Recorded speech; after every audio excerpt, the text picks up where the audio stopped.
सर्व समाज बांधवांना सस्नेह जय जिजाऊ, जय शिवराय। मी हरिभक्त परायण संतोष महाराज डोंगरे, जिल्हाध्यक्ष संत गाडगेबाबा प्रबोधन कक्ष बीड। बांधवांनो आणि भगिनींनो, हा व्हिडिओ आपण पाहत आहोत तो जारांगे पाटलांच्या ऐतिहासिक अशा पदयात्रेतील पहिल्या मुक्कामाच्या ठिकाणचा जो भोजनतळ आहे त्या भोजनतळाचा व्हिडिओ आपण पाहतोय।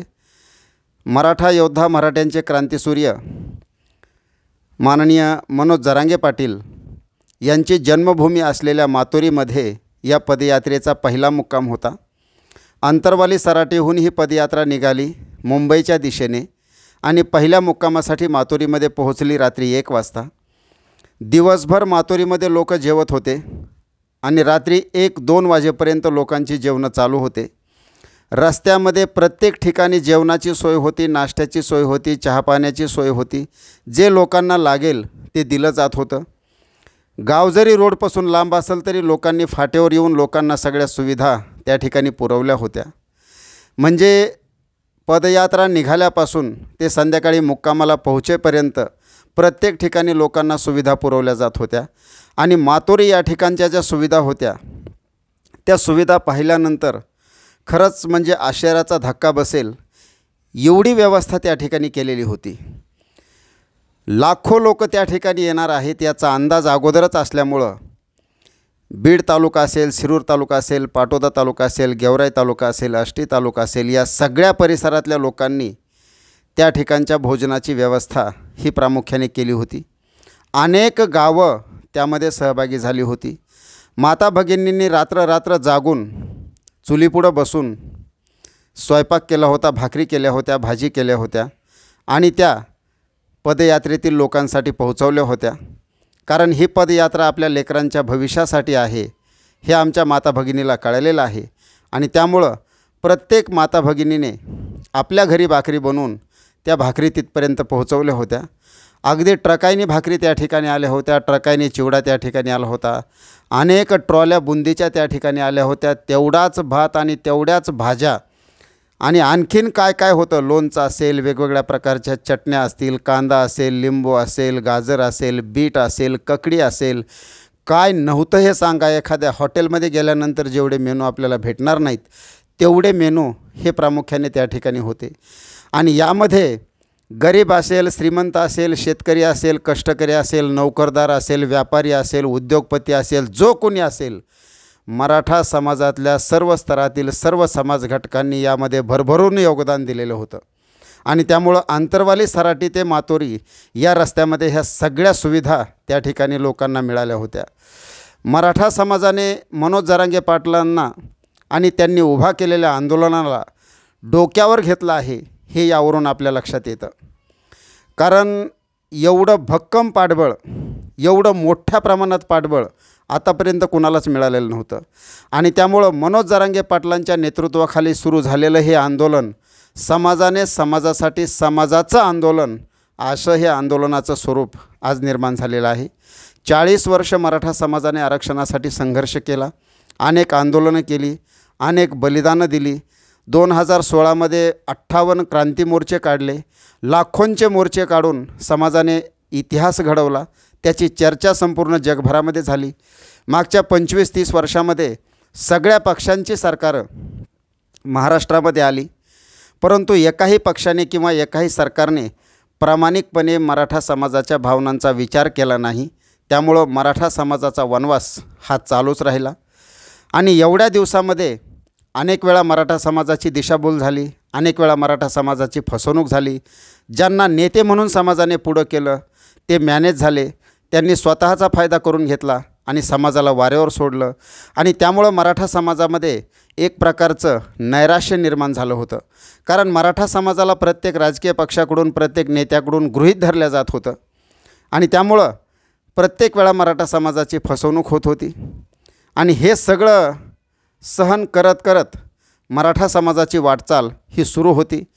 परंतु आपण म्हणतो की काळ बदलत असतो आणि खऱ्या अर्थाने काळ बदलला आणि ज्यांनी आजपर्यंत मराठा समाजाचा गैरफायदा घेतला, ज्यांनी मराठा समाजाला फसवलं, ज्यांनी मराठा समाजाची दिशाभूल केली, ज्यांनी ज्यांनी मराठा समाजाला गृहीत धरलं, आज त्यांच्यावर खऱ्या अर्थाने तोंड लपवण्याची वेळ आलेली आहे. मराठा समाजाने आजपर्यंत सगळ्या पक्षांना सहकार्य केलं, सगळ्या पक्षांना मतदान केलं, सगळ्या नेत्यांना मोठं केलं, परंतु त्यांनी मात्र मराठा समाजाची झोळी ही रिकामीच ठेवली. आज सगळ्या पक्षांच्या समोर, सरकारच्या समोर आणि नेत्यांच्या समोर प्रश्न आहे की आरक्षण देऊन आपला फायदा काय? कारण जर आरक्षण दिलं तर त्याचं श्रेय जरांगे पाटलांनाच जाणार आहे. होय, त्याचं श्रेय जरांगे पाटलांनाच जाणार आहे, कारण तुम्हाला 40 वर्ष संधी दिली होती श्रेय घेण्याची. सगळ्या पक्षांना आणि सगळ्या नेत्यांना तुम्ही ते घेतलं नाही. त्यामुळं आज जर आरक्षण मिळालं तर त्याचं 100% श्रेय हे जरांगे पाटलांना जाणार आहे, कारण त्यांनी त्याग केला आहे, त्यांनी समर्पण केलं आहे, त्यांनी लोकांचा विश्वास संपादन केला आहे आणि त्यांनी आपल्या आंदोलनामध्ये पारदर्शकता ठेवलेली आहे. जे आहे ते लोकांसमोर, पडद्यामागं काहीच नाही. आणि त्यामुळं लोकांनी त्यांच्यावर विश्वास टाकला आणि महाराष्ट्रातील अवघा मराठा एक झाला आणि सगळ्या मराठ्यांनी एक होऊन आपली ताकद मनोज जरांगे पाटलांच्या पाठीशी भक्कमपणे उभी केली. आणि त्या ताकदीच्या जोरावर आज आंदोलनाने एवढं मोठं स्वरूप धारण केल्याचं प्रामुख्याने आपल्याला दिसत आहे. समाजाने या आंदोलनात वेळ दिला, समाजाने या आंदोलनात पैसा दिला, समाजाने या आंदोलनात श्रम दिले, साधने दिली, सोयी दिल्या, सुविधा दिल्या, वस्तू दिल्या, अन्न दिलं, निवारा दिला, ज्यांच्याकडं जे असेल ते दिलं. ज्यांना या आंदोलनाला प्रसिद्धी देणं शक्य आहे ती दिली. प्रिंट मीडिया किंवा इलेक्ट्रॉनिक मीडियावर विसंबून न राहता सोशल माध्यमांच्या माध्यमातून मराठा समाजाने हे आंदोलन जगभरामध्ये पोहोचवलं. उभ्या पिकामध्ये आमच्या शेतकऱ्यांनी नांगरं घातली, कारण लेकरापेक्षा जीव आमच्या शेतकऱ्यांचा पिकांवर असतो. परंतु शेतकऱ्यांच्या लक्षात आलं होतं की आपण पिकाकडे बघत बसलो तर आपल्या पुढच्या पिढ्यांचं भविष्य धोक्यात आहे, आपल्या लेकरांचं भविष्य धोक्यात आहे. त्यामुळं उभ्या पिकात आमच्या शेतकऱ्यांनी नांगरं घातले आणि सभेसाठी जमिनी मोकळ्या करून दिल्या. हे सगळं समाज आज का देत आहे? तर समाजाला विश्वास निर्माण झालेला आहे की जरांगे पाटील आपल्याला न्याय मिळवून देतील. आणि जरांगे पाटलांनी सुद्धा आपला प्राणपणाला लावलेला आहे समाजासाठी. आपलं घर सोडलं आहे, आपलं कुटुंब सोडलं आहे, आपला परिवार सोडला आहे आणि जरांगे पाटील रस्त्यावर उतरलेत. त्यामुळं शिवाजी महाराजांच्या बालपणाचा प्रसंग या ठिकाणी एक आठवतो. ज्यावेळेस ते बेंगलोरला गेले होते, त्यावेळेस बेंगलोरला गेलेले असताना त्या ठिकाणी शहाजीराजांसोबत फिरत असताना शहाजीराजांनी बेंगलोरमधलं सगळं जे वैभव आहे आदिलशहाचं ते शिवाजी महाराजांना दाखवलं. आणि शिवाजी महाराजांनी शहाजीराजांना प्रश्न विचारला की आबासाहेब, राज्य निर्माण करायचं असेल तर हत्ती असतील, घोडे असतील, राजवाडे असतील, ही सगळी साधनं असतील, हे सगळं लागतं का? तर शहाजीराजांनी सांगितलं, हे लागतं शिवबाराजे, परंतु राज्य निर्माण करण्यासाठी आणि राजा होण्यासाठी एवढंच महत्त्वाचं नाही आहे. तर त्यासाठी लोकांच्या मनामध्ये विश्वास निर्माण करावा लागतो, लोकांना प्रेम द्यावं लागतं, लोकांना आधार द्यावा लागतो, लोकांना न्याय द्यावा लागतो. आणि राजाने स्वतःसाठी जगायचं नसतं, राजाने स्वतःच्या कुटुंबासाठी जगायचं नसतं, तर राजाने रयतेसाठी जगायचं असतं. आणि ज्यावेळेस राजा रयतेसाठी जगायला तयार होतो त्यावेळेस ती रयत राजासाठी आपला जीवसुद्धा द्यायला तयार होते. आणि छत्रपती शिवाजी महाराजांसाठी अनेक जीव देणारे मावळे हे त्या काळामध्ये निर्माण झाले, कारण त्यांनी लोकांना विश्वास दिला होता की आपल्याला आपलं राज्य निर्माण करायचं आहे. तसं जरांगे पाटलांनी मराठा समाजाला विश्वास दिला आहे की आपल्या लेकरांना आरक्षण मिळवायचं आहे. हा समाज माझे आईबाप आहेत आणि आईबापाशी गद्दारी करणारी पैदास माझी नाही, हे जे जरांगे पाटलांचं वाक्य आहे ते वाक्य मराठा समाजाच्या काळजावर कोरलेलं आहे. आणि त्यामुळं सगळा मराठा समाज जरांगे पाटलांच्या पाठीशी उभा राहिलेला आहे. त्यामुळं ज्यांच्या कोणाच्या मनामध्ये प्रश्न आहे की जरांगे पाटलांच्या पाठीशी कोण आहे, त्यांना ठासून सांगा की जरांगे पाटलांच्या पाठीशी महाराष्ट्रातील, देशभरातील, जगभरातील तमाम मराठा समाज आहे. कुठल्याही नेत्याच्या, पक्षाच्या, कार्यकर्त्यांच्या, सरकारच्या कुणाच्याही पाठबळाची जरांगे पाटलांना गरज नाही, कारण कोट्यावधींच्या संख्येने हा मराठा समाज जरांगे पाटलांच्या पाठीशी उभा राहिलेला आहे. आणि मराठा समाजाच्या जीवावर, मराठा समाजाच्या ताकदीवर हे जरांगे पाटलांचं आंदोलन मोठं होत आहे. त्यामुळं मराठा समाज जरांगे पाटलांच्या पाठीशी आहे, तो राहील. आणि जरांगे पाटलांच्या नेतृत्वाखाली हे आरक्षण मिळवल्याशिवाय मराठा समाज थांबणारा नाही. हा वज्र निर्धार जरांगे पाटलांचाही आहे आणि तो मराठा समाजाचाही आहे. आणि त्यामुळं आपण आज पाहतोय की ऐतिहासिक पदयात्रा मुंबईच्या दिशेने जात आहे.